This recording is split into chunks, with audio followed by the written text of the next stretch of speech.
He didn't shout. He didn't fight. They pushed past him. Boots loud, weapons ready, eyes full of arrogance. To them, he was just an old man sitting at the gate with a radio and a faded badge. Until he spoke. 5 words. That made the SWAT team stop mid-step and lower their weapons without question. Before you scroll, ask yourself this: what kind of man can stop a room with a sentence? Stick around. This story isn't about a gate. It's about the man standing in front of it. They didn't see me at first. Not really. They saw the jacket, the coffee-stained thermos, the outdated security badge hanging from my neck. To them, I was background noise. An old man in a folding chair, stationed at the front gate of a facility no one thought twice about. The kind of post they assign when they don't know where else to put you. A gesture, a leftover, a favor from someone who owed you something decades ago. I knew what I looked like. Slow, quiet, forgettable. That's why it worked. That's why no one questioned me. Even when the surveillance van pulled up across the street at 6:42 a.m., 2 hours earlier than any authorized contractor would arrive. They didn't announce themselves, didn't flash IDs, just parked, waited, watching. I noticed. I always notice. 38 years in the service doesn't train you to speak first. It trains you to listen, to watch patterns, to sense when people are holding their breath or hiding a motive. And this team, whoever they were, moved like wolves in borrowed fur. At 8:13 a.m., the black SUVs arrived. Government plates, but the spacing on the numerals was off. Subtle, like someone had tried to mimic federal issue and missed by 0.5 millimeter. You wouldn't catch it unless you'd filed hundreds of those registrations yourself. I had 5 men stepped out. Tactical gear. Beards trimmed too clean. Not military. Not private. Something in between. The kind of team that didn't exist on paper but always showed up right before something loud happened. One of them nodded at me. I didn't move. Just sipped my coffee. Let them talk first. The lead guy stepped forward. Muscular. Confident. Too confident. "Morning, sir. We've got orders to sweep the compound." I didn't flinch. "You're not on the list." "I know. That's the point." He flashed a tablet, black screen, red emblem. No agency, no name. Just a symbol. A circle broken by 4 diagonal lines. I recognized it. Once. Long ago. But I wasn't supposed to remember that. "This is priority clearance," he said. "Immediate access. Step aside." I looked at the tablet. Then at him. "Authorization code? It's embedded. I still need to hear it." He smirked. "You think you're stopping us, old man?" The others laughed. The guy by the van raised his phone, recording. "Look at this. Grandpa wants a password." Still, I didn't move. I watched their feet, their spacing, the angle of their approach. They were about to push through, about to make a mistake. And that's when I said it. 5 words. Quietly, almost gently, but clear enough that every man in that team heard me. I trained the original unit. The man froze, like I'd shot him with ice. The others followed suit, one by one, turning toward me. Eyes narrowing, posture shifting from smug to uncertain. "What did you say?" he asked. I stood, slowly, not fast, not dramatic, just steady, deliberate. I let the badge swing. Let the wind catch the edges of my old field jacket. Let them see the patch beneath. Not sewn, but burned into the fabric by time and fire and missions no one put on record. You're not the first to wear black and walk up thinking history forgot the ones who built the door you're trying to kick open. His hand twitched toward his weapon. Not to draw. Just instinct. "Who are you?" he asked. I looked past him. To the van, where a 6th man was just now stepping out. Clean suit. Earpiece. Civilian shoes. Not part of the team, a handler. Probably the one who thought I was a name with no story. He looked pale. He recognized me. "Call it off," I said, not to the operator, to him. "You know who I am. And you know who trained me." The handler swallowed hard, then whispered into his mic. The lead man's earpiece chirped. His eyes flickered. He took 1 step back. Then another. The van reversed out of frame. Quiet. Fast.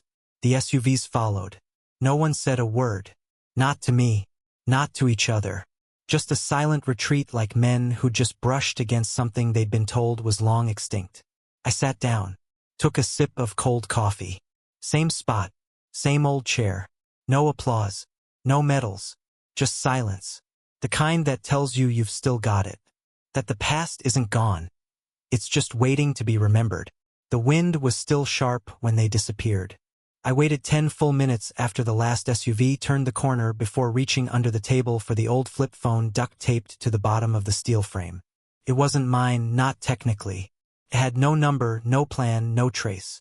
It was issued to me in a black envelope 17 years ago with only one instruction.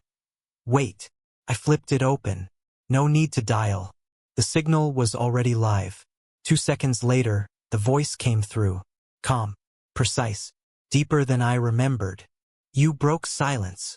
I didn't answer at first. Just let the words settle. Then I said, they came with the mark. A pause. Echo mark. Yes. The line went dead quiet. That wasn't silence. That was someone running calculations behind glass walls in a place no GPS could find. Then he spoke again.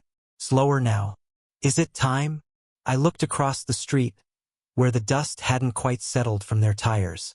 Then down at my hands, the same hands that used to steady a rifle in monsoon rain, that once turned keys no one else dared touch. I think it started without us. The voice sighed, the kind of sigh you only hear from someone who built the lock and prayed the key would never be used. Then listen. Go to storage 14. Open the crate. Authorization Bravo Echo Shadow. I stared at the gate console. We swore we'd never use that again. You also swore to outlive what we buried. The voice replied. Time to make good on both. The call ended. No goodbye. No name. I didn't need one. I knew the voice. I'd followed it through jungles, through frozen hills, through places no civilian map dared to name. And now it had come back. Storage 14 was 3 levels down, beneath the motor pool. Most folks thought it was a busted garage bay used for old flood equipment. Let them think that. I kept the crate under 3 locks, none of them electronic. I opened it the way I was trained. Slow, methodical, always checking for dust lines. If someone else had gotten there before me, I'd see it in the sediment. But no one had. Inside a long black case. Sealed. I punched in the Bravo Echo Shadow code on the analog lockpad. It hissed open. What waited inside wasn't just a weapon. It was a reminder. A broken ID badge, half melted by heat, belonged to a man named Klein, my last commanding officer. A field journal with no name, only coordinates. And the one thing no one was supposed to ever reactivate. The earpiece. Not just any earpiece. Echo Unit Prototype Link. Generation 0. They called it the bone. Because once it latched into the ear canal, it never came out. The kind of tech that let you hear the dead talk. The kind that linked memories, instincts, muscle twitches between operatives in the field, before they figured out it worked too well. Before they shut it down. Only 5 were ever made. I had number 3, and it was still warm. The casing hissed as the seal released. A soft, almost organic sound, like breath escaping from something long buried. I lifted the device gently. Even after all these years, the black matte surface was flawless. No wear, no corrosion. They built it to survive a nuclear war and maybe, just maybe, a resurrection. They called it the bone not just because of where it lodged, but because it became part of you. Bone conduction audio, neural reverb, thought-based activation. It didn't just feed sound, it learned your rhythms, adapted to your stress, whispered at the speed of instinct. Back then, we used it to coordinate in chaos. Now, I wasn't sure if I was putting it on for communication or confession. I sat down slowly, exhaled once, then placed it into my right ear. There was a moment of resistance, like it didn't want me. Then click. Silence.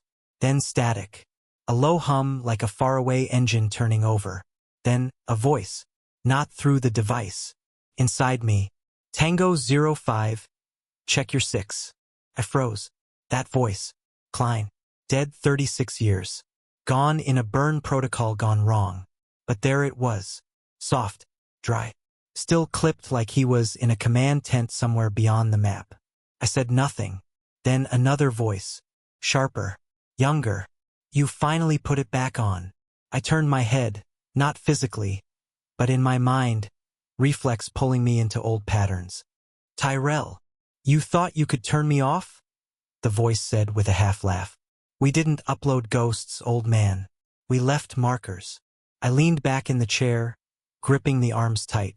Memories rushed like floodwater behind a broken dam. Field reports, training sequences, panic codes, and then a name, whispered, like a prayer someone tried to forget. Delphi.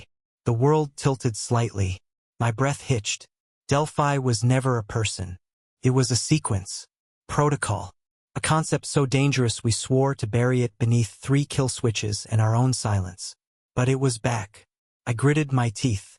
Why am I hearing you now? Klein's voice returned. Steady. The way he used to sound right before an op turned hot. Because they reactivated the node. And if the node's live, then you're not the only one who remembered. I stood up, legs shaky. What do they want? Tyrell's voice dropped. They want us. The bone pulsed against my skull. A low thump, like a warning drumbeat from deep underground. Command wants you to come in, Klein said. They're calling it back together. I laughed, bitter and hoarse. There is no command. There is now. My hand went to my sidearm, not out of fear but muscle memory. Old bones. Same war. Different battlefield. Then another voice. One I hadn't heard in decades. Female. Cold. Hello, Elias. My throat went dry.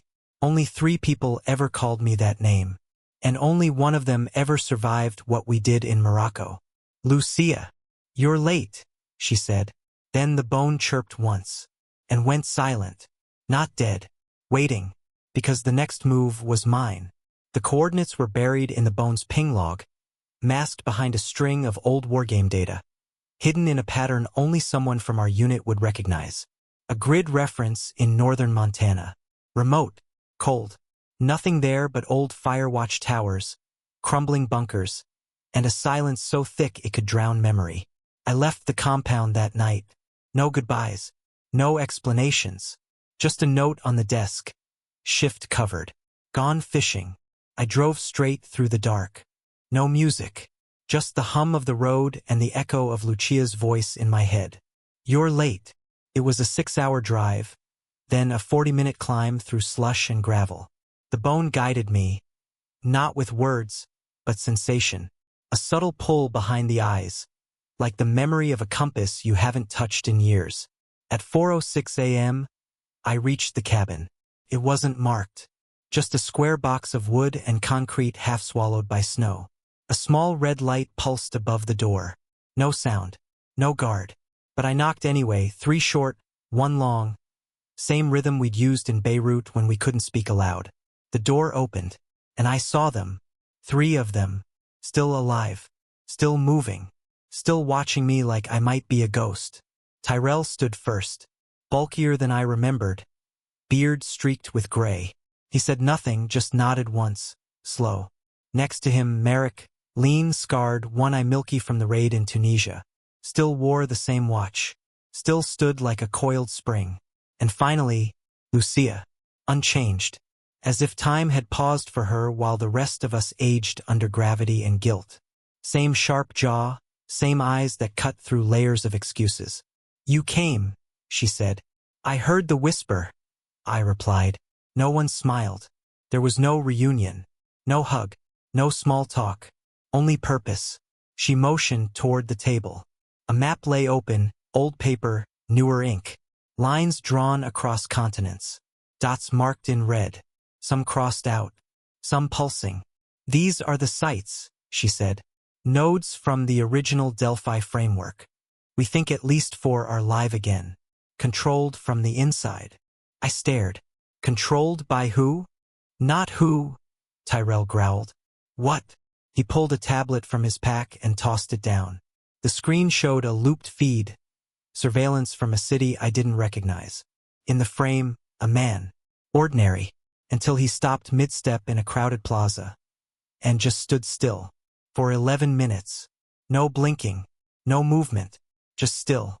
Then, without warning, he turned, walked into traffic, and vanished into an alley. 5 others followed. No ID, Merrick muttered. No trace. No motive. Every single one had a neural scar, same pattern we saw on Subject 0 back in '89. I swallowed hard. You think they're puppets? Lucia looked at me. We know they are. I leaned over the map. What's the goal? She hesitated. Just for a second. Then, resonance. The word hit like a punch to the lungs. Resonance wasn't just a theory. It was the failsafe. The one protocol even we weren't told the full details of. A chain reaction, emotional, neurological, behavioral, triggered across a population. Not through machines. Through people. Tyrell spoke low. They're trying to restart it. Merrick added. And it takes originals to activate the cascade. Lucia met my eyes. There are only 5 of us left. I understood. That's why I'd been left alive. Not forgotten. Not spared. Preserved. Because someone wanted to use me again. I looked at the map. At the circles. At the cities that hadn't been crossed out yet. And I asked one question. What do we hit first? We hit the first site at dawn. Detroit, West Side. Abandoned substation buried beneath a meat-packing plant that hadn't been operational since 1996. Officially, it was condemned due to an asbestos scare. Unofficially, it had been rerouted into the Delphi network before any of us knew the project even had a Phase 2. Lucia led the breach.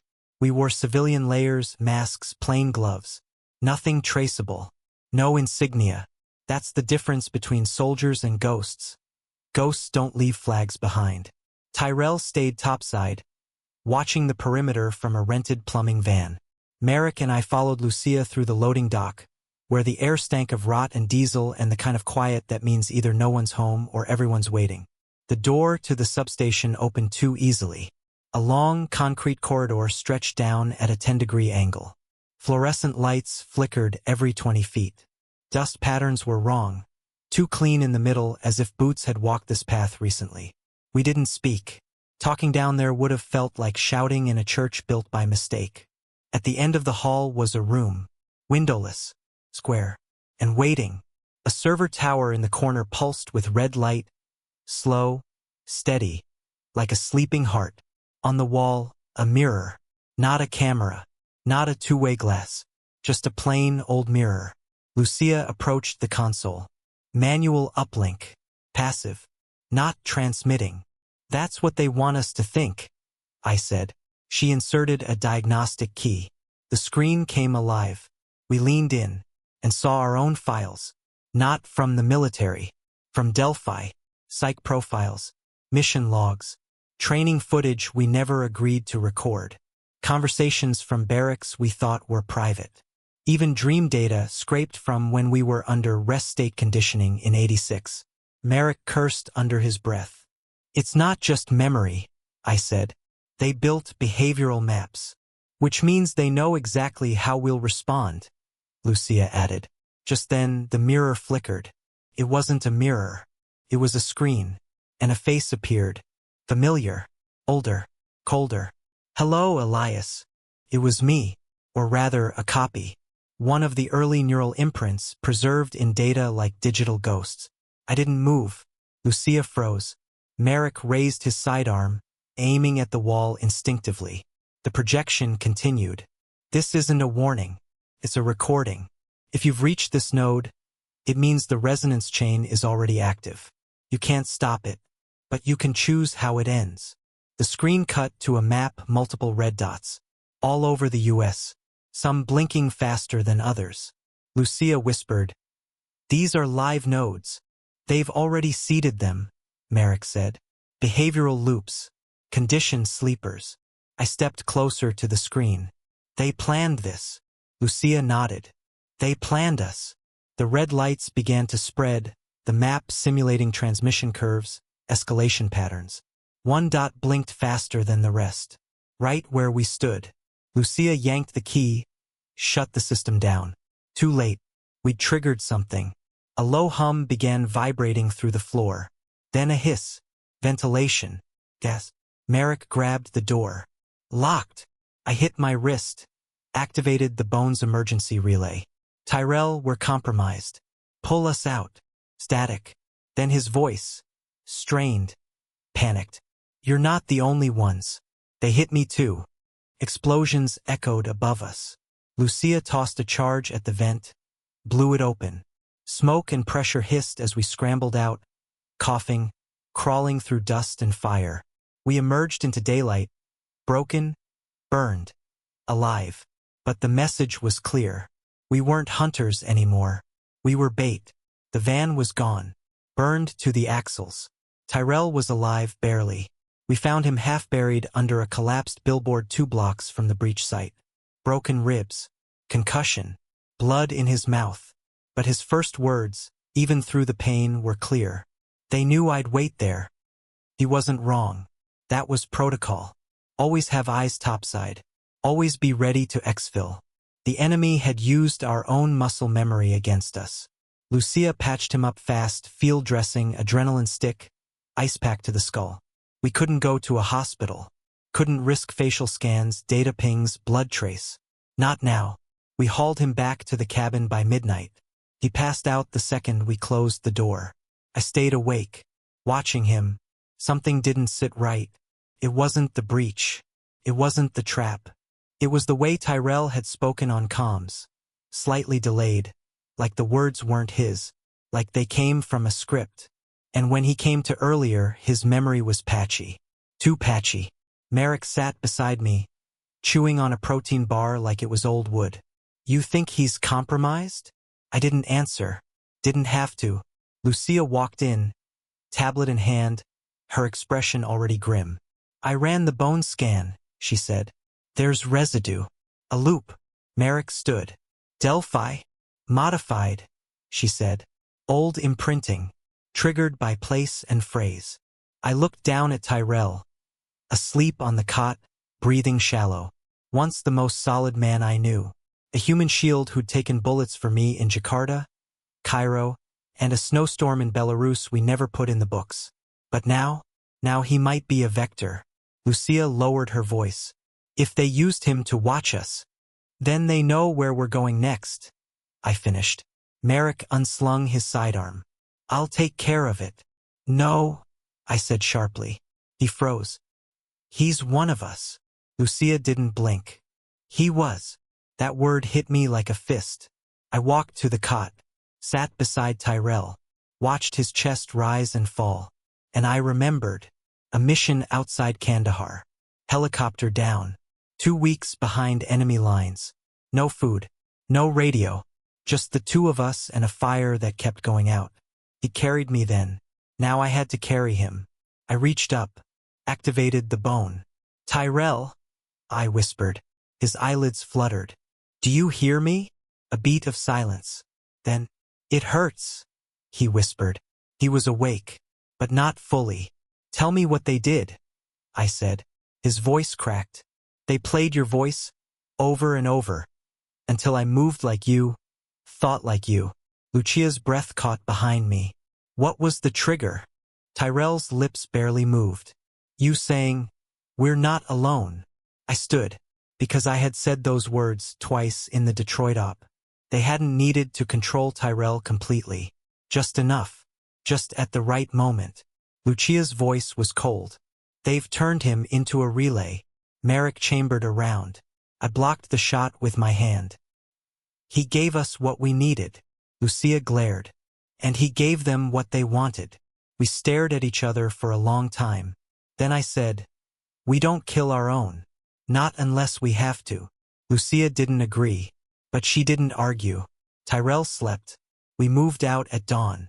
But we left him behind, in a place with no tech, no signal, no mirrors. If he was truly still ours, he'd find us. And if he wasn't, he'd already served his purpose. We crossed into Nevada under cloud cover, no radios, no GPS. Lucia had plotted the coordinates by hand, triangulating data scraped from the corrupted Delphi archive, and the neural pulse signature Tyrell leaked before we severed his comms. She said there was something buried near an old mining town, a substation that used to serve as a power node during the Cold War. On record, it was shut down in '72. Off record, it had never stopped humming. Merrick drove in silence. The roads were dust and silence and regret. I sat in the back with the bone pressed hard into my skull. I hadn't slept. Every time I closed my eyes, I heard voices. Not echoes. Not hallucinations. Patterns. They repeated things I'd never told anyone. Operations that didn't make it into my service jacket. Faces I remembered only in fragments. Eyes, scars, the smell of dirt when we buried bodies no one would ever claim. We arrived near midnight. The station was nestled between two cliffs, barely visible unless you knew what to look for. The fencing had collapsed decades ago. The front door wasn't even locked. Too obvious. Too easy. We moved in stacked formation. Merrick took point. Lucia scanned the interior. I lagged behind, letting the place speak first. There was a hum. Subtle. Familiar. Deep under the floor, something was still alive. The control room was choked with cables and dust. Lucia found a console, mechanical, analog, no ports, no screens. Just levers, dials, and a small keyhole with a shape I recognized instantly. I reached into my coat, into a pocket I hadn't opened in years, and pulled out a key that didn't belong to any door I'd ever entered, but one I'd always remembered in my hands. The tag on it read, Ghost/Sigma/03. I inserted it, turned. Nothing. Then the floor beneath us shifted, groaned, and a panel on the far wall cracked open, revealing a stairwell that led downward into nothing. We lit our lamps and descended. The walls were wet. The air turned metallic. We dropped 20 feet, maybe more, into a chamber lined with filing cabinets. Real paper. Real ink. No digital signatures. Whoever ran this place had known one day someone would try to erase it all, and they'd built their secrets to survive EMPs and data wipes. Lucia ran her fingers across the drawers. These are all indexed by blood code, she whispered. Merrick looked at her. Say that again? Not by name. Not by mission. By DNA. I stepped forward. Drawer 02, BR7. I didn't know why, but my hand went to it. Pulled it open. Inside was one file. Slim. Unlabeled except for a small black seal in the corner. Increment E. Lucia took one look and stepped back. That's yours. I picked it up. Opened it. The pages were yellowed, but the text was clear. Field report. Date. October 29, 1983. Location. Unlisted. Operative Elias R. Clearance. Delphi override. Mission summary. Intervention/self-protocol/redaction order 1A. My throat went dry. I flipped to the second page. And there it was. My signature. At the bottom of a sentence that said, Subject's memory of Phase 1 sequence to be erased via consented procedure. Overseen by Elias R. My hand trembled. I hadn't erased anyone's memory. I hadn't signed that order. But there it was, my name, my hand, my will. Lucia stepped beside me. Quiet. What did you do? I shook my head. I don't remember. She pointed to the footnote. It wasn't someone else, Elias. You erased your own memory. Voluntarily. I dropped the file. Backed away. The bone pulsed. Hard. Then I heard it, not a voice. A location. A number. A phrase I hadn't heard in 40 years. Sigma node. Burn protocol pending. Subject. Operator 0. Marek's eyes locked on mine. You weren't part of Delphi, he said. You were Delphi. The truth settled like ash. They didn't bury me to protect me. They buried me to protect the protocol. Because I wasn't just trained to execute commands. I was trained to forget. And now, I was starting to remember everything. The bone didn't just pulse anymore. Pulled. Each step toward the coordinates felt like I was walking along a tightrope stretched between past and present, memory and manipulation. Lucia didn't ask questions. Merrick didn't look at me. They both knew something had shifted, in me, between us, and in the very structure of the story we thought we were part of. Turns out we weren't following orders. We were finishing them. Sigma Node was beneath a mountain in Utah. It wasn't on maps, satellite, or otherwise.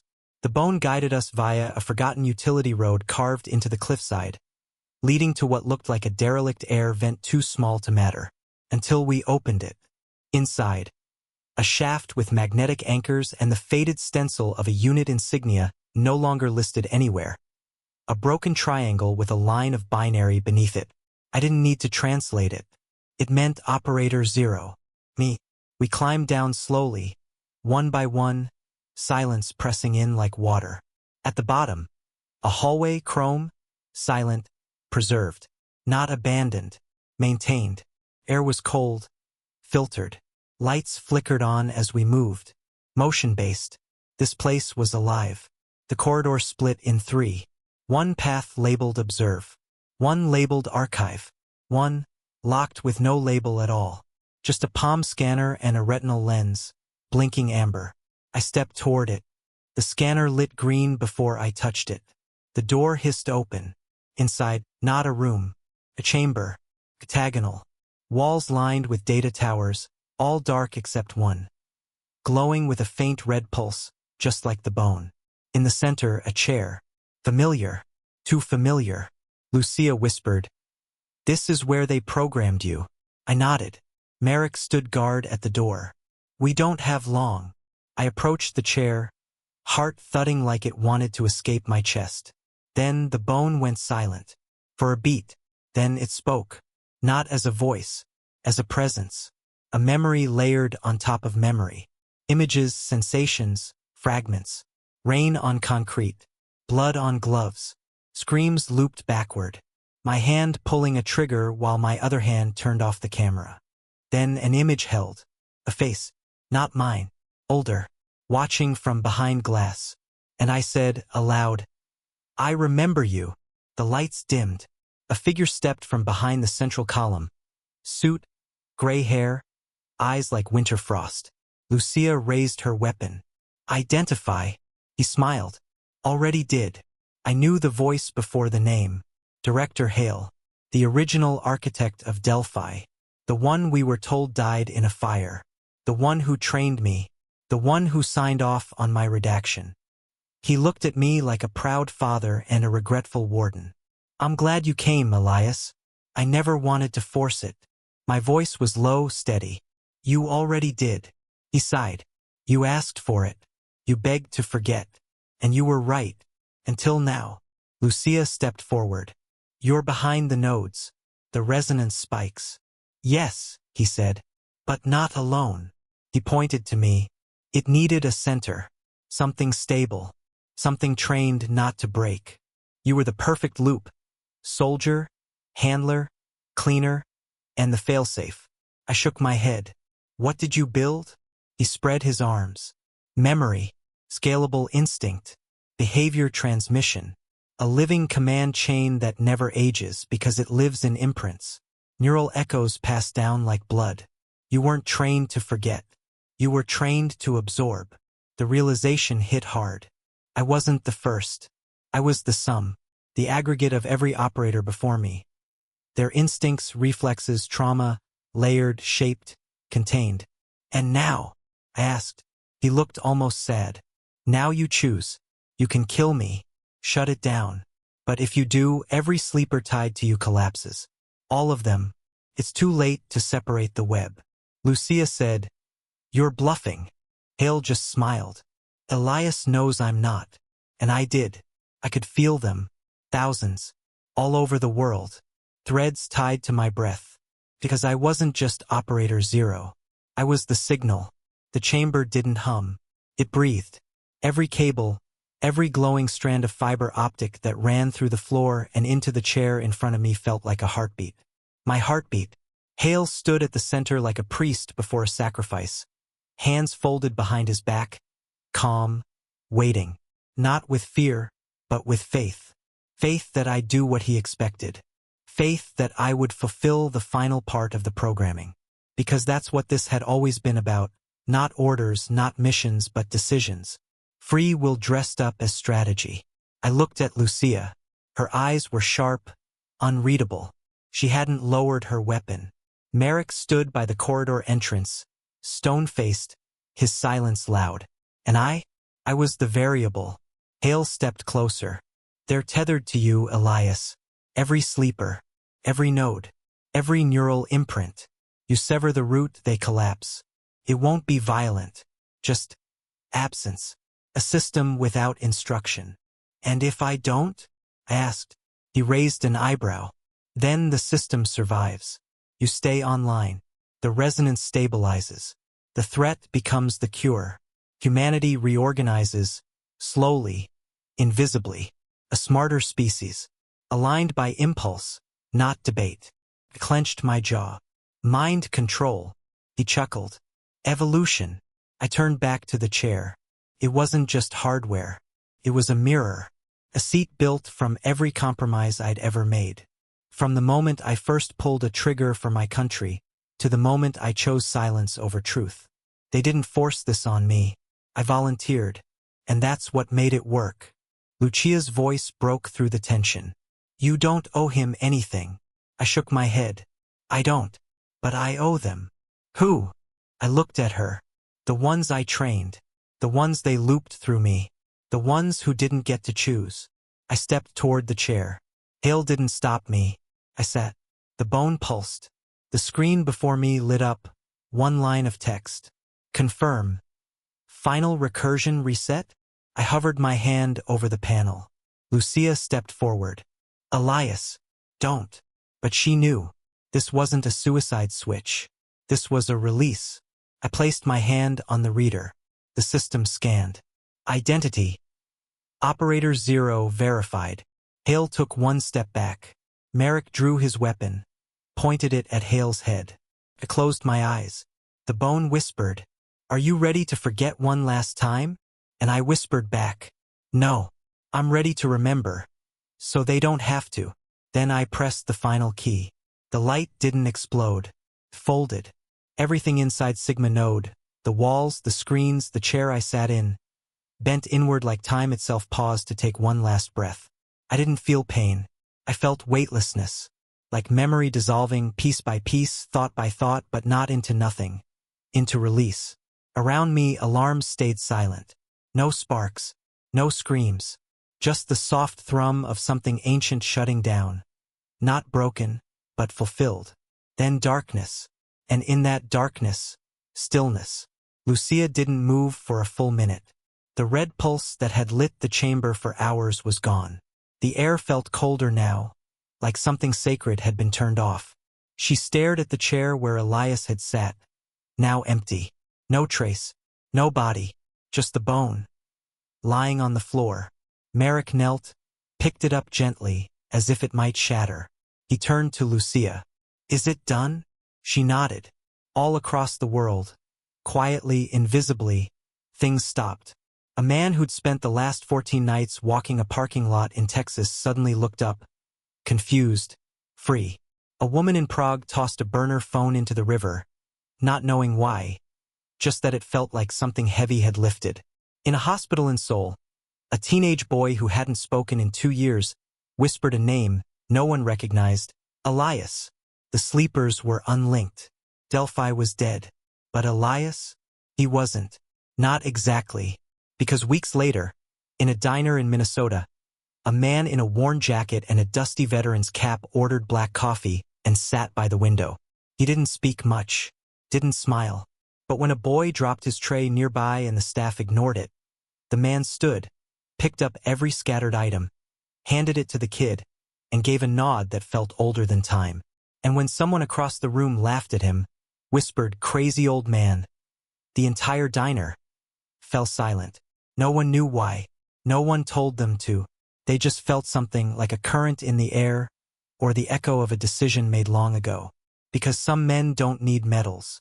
Some men don't need memory. Some men are built to carry what others can't. And even if the world forgets their name, it will remember this. You never mock the man at the gate. Because one day, he might be the last line between control and choice. They thought he was just the old man at the gate. But sometimes, the man you overlook is the one who holds the final key. To truth, to choice, to freedom. If the story stayed with you, don't let it end here. Military Metal subscribe to endless stories, where silence becomes legacy, where forgotten voices speak again. And remember, Some stories don't ask to be told.